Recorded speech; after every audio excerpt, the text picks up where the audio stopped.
오늘은 계시록 배우는 거 26번째 시간입니다. 오늘 계시록 18장을 통하여 바벨론 멸망에 대해서 귀신의 처소에 대해서 한 시간의 멸망에 대해서 변론해 보도록 하겠습니다. 본장은 음란 사치에 타락한 세상은 바로 한 시간에 하루아침에 무너지고 만드는 것인데요. 여기서 말하는 이제 바벨론 세상은 500년 만에 수정 통치 기간에 짐승의 뼈인 666뼈를 받아서 심판의 대상자가 되고 멸망의 대상자가 되는 이러한 세상을 바벨론이라 그랬는데요.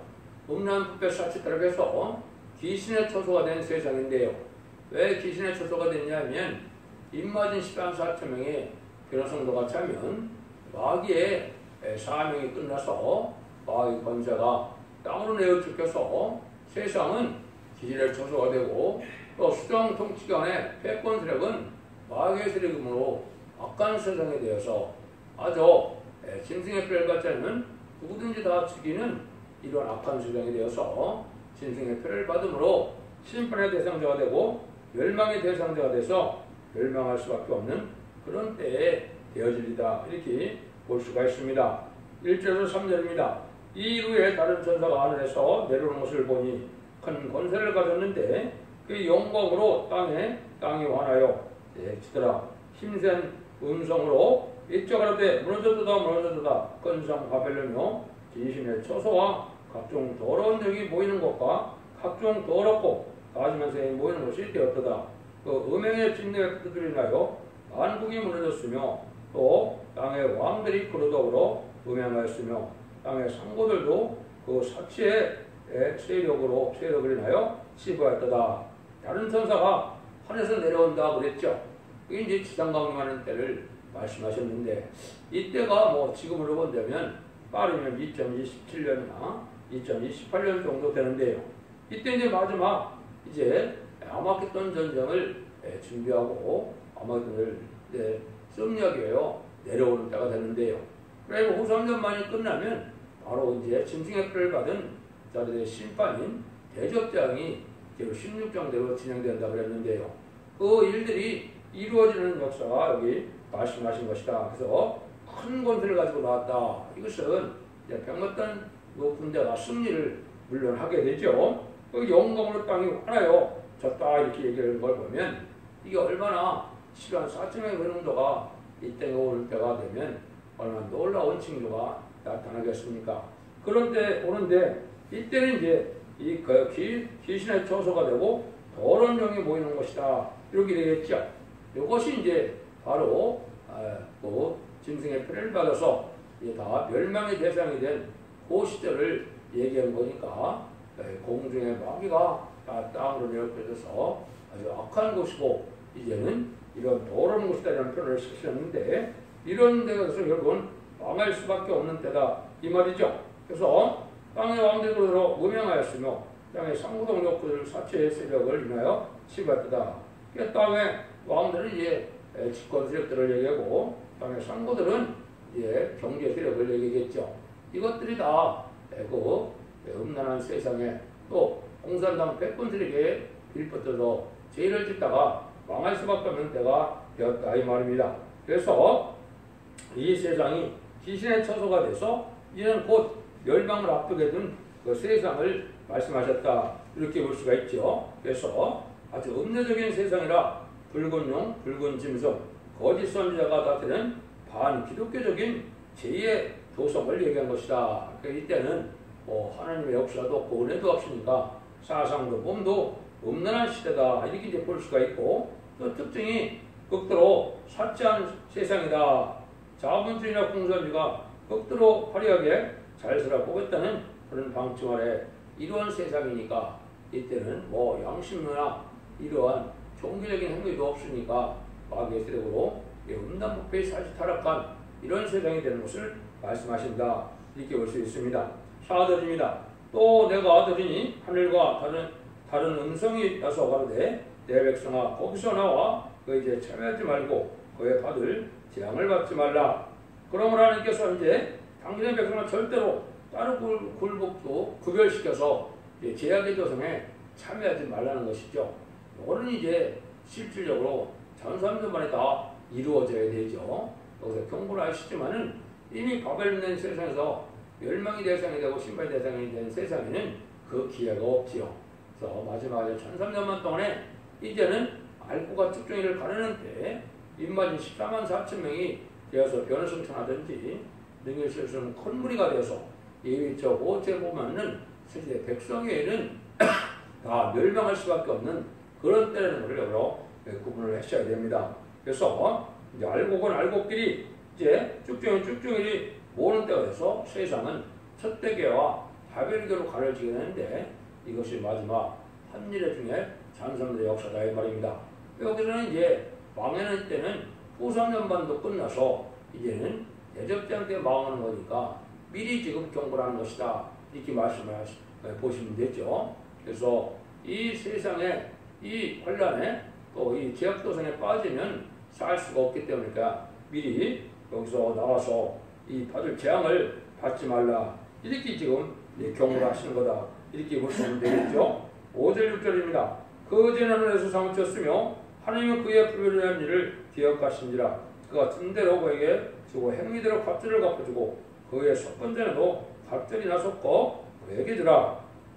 이때는 이제 제약이 하나님에 사무쳐서 하나님이 더 이상 참을 수 없는 때고 심판의 때니까 용서가 없는 때다 진노가 내리는 때다 이렇게 봐야 되겠죠. 그래서 주님이 오시는 일은 두 가지죠. 갑절이나 갚아주기도 하고 갑절이나 보응하기도 한다. 상급도 복도 갚아주고 또 제약에 대한 보응도 하신다 이 말이죠. 그래서 이러한 보응을 받는 때로 오는 것이다. 그러면 이때는 어떠한 그 제약이 그렇게 많이 사무쳤느냐 이렇게 우리가 한번 생각해 볼 수가 있죠. 이때까지 이제 이 정치 세력 특별히 무슬림의 공산당 정치 세력이 제약을 저리는 것이 너무 많죠. 그걸 목록을 나열한다 보면 정치적으로 범한 죄도 있고 사상적으로 범한 죄도 있고 전쟁으로 위한 범한 죄도 있고 종교적으로 범한 죄도 있고 방랑적인 자유에 이러한 제약이다. 그래서 이런 제약의 세상이다. 이렇게 볼 수 있죠. 그다음에 인간 중간에는 이제 마지막 하나님의 사랑의 결론인 예언의 말씀을 전하는 진리의 심판에 대한 죄를 멸시하면 하나님 주고 싶은 사랑을 마지막 경고의 말씀을 무시했으니까 이 제도 또한 포함이 되죠. 그래서 멸망할 수밖에 없는 그런 세상이다. 그래서 하나님은 이렇게 공의의 신이기 때문에 상급도 갚아주고 또 그 제약도 보응하시는 이런 심판을 하신다. 이렇게 보시면 됩니다. 7절입니다. 그가 어떻게 자기를 영화롭게 하였으며 자취하였든지 그만큼 고난의 애통으로 갚아주라. 그가 마음에 말하기를 나는 영어로 앉은 자요 과부가 아니라 결단코 애통을 당하지 않으리라. 이들은 이제 사상 정부가 자기를 영화롭게 하는 일 이거밖에 없다 이 말이죠. 하나님을 두려워하는 일도 없고 하나님 앞에 순종해서 영화롭게 하고 하는 마음도 없으니까 결국은 자기들의 영화로만 살려고 하는 그런 세력이죠. 이게 사치하고 음란하고 사치한 세력인데 이게 공산당이 바로 그런 세력들이죠. 후삼전반에 가면 극도로 그런 세상이 되죠. 그래서 자기를 영화롭게 하고 사치한 자들이 그만큼 고난과 애통으로 갚아준다 이랬죠. 그런데 여기 보니까 나는 영어로 앉은 자요 과부가 아니라 이렇게 얘기했는데 이거는 현재 악의 세력들이 자기의 영원 동으로 자기의 어떤 통치 세력을 가지고 있을 줄 알고 그러는데 하나님께서 잠깐 허락한 권세죠. 그게 후삼전반 동안만 되는데 이자들은 그렇게 생각 안 한다 이 말이죠. 그런데 왜 여기 보면 나는 영어로 앉은 자다 과부가 아니다 이렇게 생각을 하느냐. 이 반기독교적인 세상에서 이 공산당을 좋아하고 공산당을 사랑해서 짐승의 전을 사랑하니까 내가 과부가 아니고 영어로 앉은 자 이렇게 생각을 하게 된다 이 말입니다. 왜냐하면 정치 세력은 그때 가장 큰 세력을 가지고 있고 또 누가 대적할 세력도 없으니까 그들과 빌붙어서 사는 것 자체가 이게 가장 확실하고 영원히 살 것 같은 생각을 해서 이런 겸하는 세력에 대해서 그 세력이 바로 여기 이제 여왕으로 앉은 자다 과부가 아니다 이렇게 얘기하는데 참다운 기독교인이라면 예수님의 신랑으로 비해서 신랑을 영접하기 위해 신부단장하는 것이 참된 기독교인의 삶인데요. 이 사람들은 그게 없고 짐승에 드는 걸 좋아하니까 짐승과 더불어 결혼한 것과 같이 이렇게 과부가 아니다 이런 말을 한다 이 말입니다. 8절에서 10절입니다. 그러므로 하루 동안에 그 재앙들이 이르리니 사망과 애통과 흉년이라 그가 불에 또한 불에 살려드리니 그를 심판하신 주 하나님은 강하신 자이심이니라. 그와 음행하고 사체던 땅의 왕들이 그 붉은 연기를 보고 울고 가슴을 치며 그 고난을 무서워하여 멀리 서서 가로되 화이트다 화이트다 큰성 경관성 바벨론이여 일시간에 네 심판이 이르렀다 하리로다. 그래서 하나님의 강한 군대가 하나님의 강한 능력이 창조주의 능력으로 심판하니까 인간의 죄는 당할 수도 없고 다 멸망할 수밖에 없는데요. 근데 이 한 시간에 이 세상은 망하고 만다 이 말이죠. 그래서 나중에 이제 7째 대접이 쏟아질 때 아마겟돈이 일어날 때는 이제 핵무기를 사용하기 때문에 이 세상은 한 시간에 망할 수밖에 없다 이 말입니다. 그래서 이때 당시에 큰 정치 세력이나 또 많은 이러한 무역을 해서 돈을 버는 경제 세력도 이때는 할 수 없이 다 망함으로 애통하게 된다 이 말이죠. 지금은 잘 먹고 잘 사니까 영원하게 자기들 세상인 것처럼 이렇게 생각을 하고 살지만은 망할 때는 이렇게 한 시간에 다 망할 수밖에 없는 때가 온다. 이걸 지금 말씀하시는 것이다 이 말입니다. 그래서 지금은 하나님 앞에 물론 여기는 이제 예비적 모체 간 사람들이만 보호를 받기 때문에 이 세상 자체는 구원함을 받을 수 없기 때문에 한 시간에 몽땅 망하는 걸로 표현을 하신 거다. 이렇게 볼 수가 있죠. 11절 13절입니다. 땅의 상고들이 그를 하여 울고 애통하는 것은 다시 그 상품을 선한 자가 없음이라. 그 상품은 금과 은과 보석과 진주와 스마프와 자주옥감과 비단과 붉은 옷감이요 각종 항목과 각종 상하 기명이요 각종 나무와 진과 철과 옥석으로 만든 기명이요 계피와 향료와 향과 향과 유황과 포도주와 감람류와 고운 밀가루와 일과 소와 양과 말과 수레와 종들과 사람의 영혼들이라. 이것은 이제 지금 최고로 발달한 과학 세상에서 지금 많은 물질이 품질 좋은 많은 상품들이 많죠. 이것이 다 소용없게 된다 이 말이죠. 그래서 각종 사치한 이런 물품들이 아무리 산더미가 쌓여있다 하더라도 이 망할 세상에 대한 이때는 아무 소용이 없다 이 말이죠.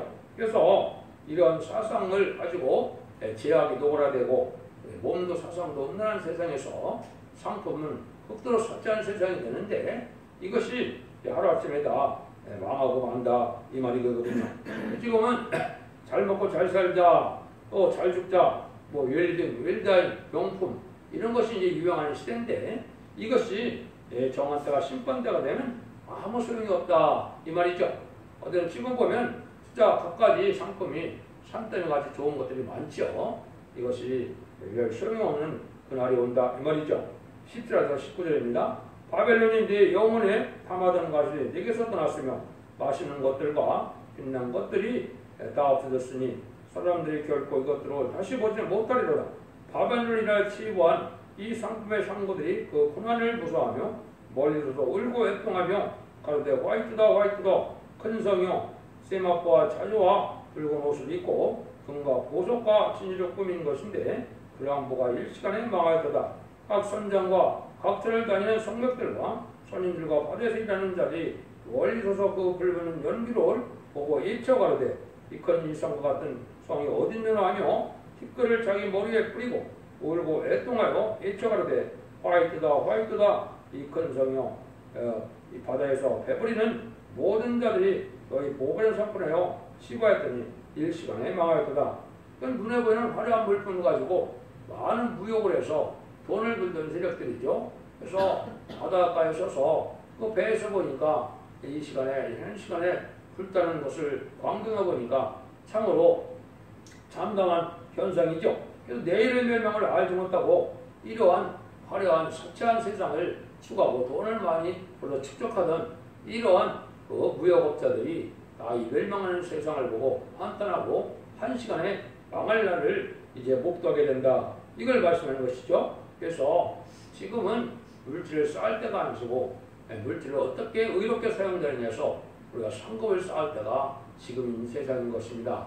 물질 자체가 죄는 아니다 하더라도 물질을 쓰기에 따라서 이게 상급이 될 수도 있고 또 죄악이 될 수도 있는 것이죠. 지금 의로운 물질로 의로운 일에 쓰는 것이 복받을 일이라는 것을 또한 알 수 있다 이렇게 봐야 됩니다. 20절입니다. 하늘과 성부들과 선들과 천재들을 인하여 즐거워하라. 하나님은 너희를 신원하시는 심판을 거기에 하셨습니다. 세상이 다 망할 때 즐거워하는 자들이 있다는 거죠. 여기는 성부들과 선부들과 천재들이 다 즐거워한다. 이것은 이제 지금까지 순교를 당하고 핍박을 당하고 많은 해방을 당했던 기독교인들이 다 이제 즐거워한다 이 말이죠. 그래서 순교자들은 이제 부활 승천하게 돼서 이런 즐거움을 맛보게 될 것이고 또 참된 이제 옛날에 성도들도 이것이 하나님의 참되고 이런 심판의 역사가 되면서 새로운 나라가 오고 이제는 악인들이 멸망을 당하여 이제 죽음, 고통, 질병이 없는 그런 시대가 오는 것을 찬송하게 된다 이 말입니다. 여러분들이 여기에 속해야 되겠죠. 여기에 속하지 않은 자들은 멸망이 대상돼서 한 시간에 멸망할 때 이제 영원한 멸망으로 들어가는 때가 오는데 이때 기뻐하는 사람들은 바로 하늘편에 서서 순교한 자들과 하나님의 의를 위하여 수고한 자들이 복을 받는 때다 이렇게 볼 수가 있죠. 이런 날들이 이제 그렇게 먼 날이 아니라는 사실을 여러분이 아셔야 됩니다. 이 바벨론이 망할 날이 아까도 말씀드린 것처럼 빠르면 2027년 정도가 될 것이고 늦어도 2028년 정도가 이 일들이 이루어질 겁니다. 그만큼 이혼이 성취돼서 지금 마지막 한 일에만 남은 시점에 우리가 쌓을 수 있다 이 말입니다. 21절에서 24절입니다. 이에 한 힘센 천사가 그 맷돌 같은 돌을 들어 바다에 던져 가로되 근성 바벨론이 이같이 몹시 들어서 결코 다시 보지 아니하리로다. 또 검은 고 짜는 자와 풍냐는 자와 풍수 부는 자와 나팔 부는 자들의 소리가 결코 다시 네 가운데 들리지 아니하고 물론 어떤 세공업자도 결코 다시 네 가운데 보이지 아니하고 또 맷돌새가 결코 다시 네 가운데 들리지 아니하고 등불빛이 결코 다시 네 가운데 비치지 아니하고 신랑과 신부의 음성이 결코 네 가운데 또 들리지 아니하리로다. 너의 성부들은 땅의 왕족이요 이 복수를 인하여 만국이 미혹되었도다. 선지자들과 성들과 이 땅 위에 죽을 당한 모든 자의 피가 이 성중에 보여주니라 하더라. 악의 세력을 없애할 때 이 제약된 사람은 완전히 멸망하는 데는 이 많은 억울하게 죽었던 이 선지자들의 원수를 갚는 일이다 이 말이죠. 그래서 이 세상에서 부경을 누리고 잘 먹고 잘 살고 돈을 많이 쌓은 치부했던 자들이 결국은 무역업자가 됐건 공업자가 됐건 다 멸망할 수밖에 없다는 것이죠. 세상의 모든 희락과 세상의 모든 즐거움이 다 없어지는 세상이다. 그래서 여기 상징적으로 큰 맷돌 같은 것을 바다에 던졌다 이러는데 그건 온 세상이 순식간에 다 망하는 걸 표현한 겁니다. 그래서 한 시간에 멸망한다는 것처럼 이 음란한 세상은 이제 불타서 한 시간에 망해버리게 되고 이제는 재창조가 되어서 이등도 회복돼서 천년천상평화국이 이루어지는 일이 이제 이루어지는 것이 인간 중간에 하나님의 구원의 섭리가 이루어지는 때다 이렇게 볼 수 있죠. 그래서 이제 바벨론이 이렇게 망할 걸 보여주고 이런 망할 때가 이렇게 19장에서는 망하겠다는 데서 승리하는 것을 우리가한테 보여주고 20장에서는 모든 것이 끝나서 천년왕국이 다시 오는 시대를 보여주시고 있죠.